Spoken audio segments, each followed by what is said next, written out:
This Eid going to be massy and raw.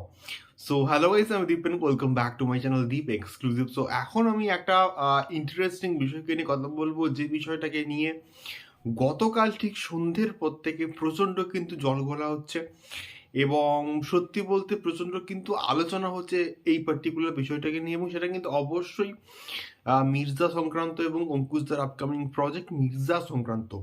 So বিষয়টা হচ্ছে, মির্জাকে নিয়ে হাইপ তো আমাদের মধ্যে প্রচুর আছে এবং এরকমভাবে টাইম সিলেকশন করে কিন্তু কোনো বাংলা সিনেমার কিন্তু অ্যানাউন্সমেন্ট বলি বা টিজার বলি আসেনি। এবং বিশেষ করে যখন মির্জার ফার্স্ট অ্যানাউন্সমেন্ট ভিডিওটা আসে, তখন কিন্তু ঠিক ভোরবেলায় কিন্তু এসেছিল মহালতে, আমরা কিন্তু প্রত্যেকেই জানি।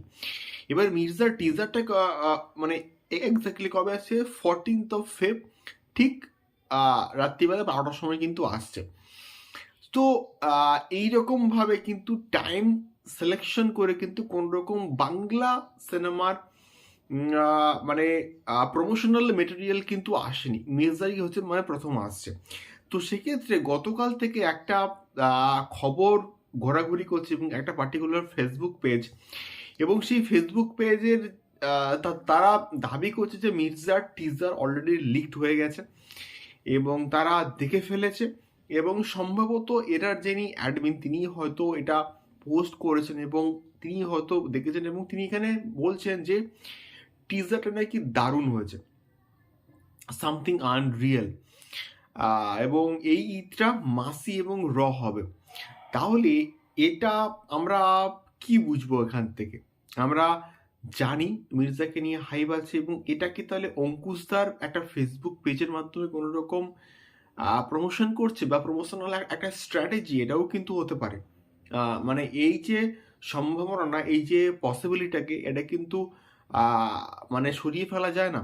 এটাও কিন্তু হতে পারে, বাট আবার এটাও হতে পারে ওই পার্টিকুলার যে ফেসবুক পেজ তাদেরকে টিজারটা দেখানো হয়েছে।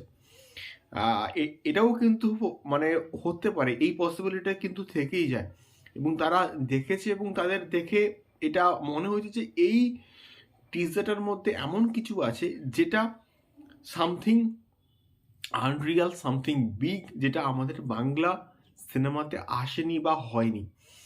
এবং এই জন্যই কিন্তু এখানে বলা হচ্ছে this Eid is going to be messy and raw. দেখা যাক এক্স্যাক্টলি এটা মাসি এবং র হয় কিনা, এবং আমাদের এক্সপেকটেশন তো আছেই, এবং আশা করা হচ্ছে এই প্রজেক্টটা প্রচণ্ড একটা ভালো প্রজেক্ট হবে। এবং আমি চাই মির্জা একটা দারুণ বক্স অফিস কালেকশনস করুক। তার কারণটা হচ্ছে অঙ্কুশ দ্য ড্রিম প্রজেক্ট, এবং ড্রিম প্রজেক্টের বক্স অফিস কালেকশন ড্রিম ভাবেই কিন্তু হওয়াটা উচিত। তোমাদের কি মনে হয় এই পার্টিকুলার বিষয়টাকে নিয়ে, এবং তোমাদের কি মনে হয় আদৌ মির্জার টিজারটা কি ওই পার্টিকুলার যে ফেসবুক পেজ তারা কি দেখেছে মির্জার টিজারটা কে নিয়ে? তোমাদের কি এক্সপেকটেশন আছে আমাকে অবশ্যই কিন্তু কমেন্ট করে শেয়ার করতে পারো। দেখা হচ্ছে পরবর্তী ভিডিওতে। টাটা।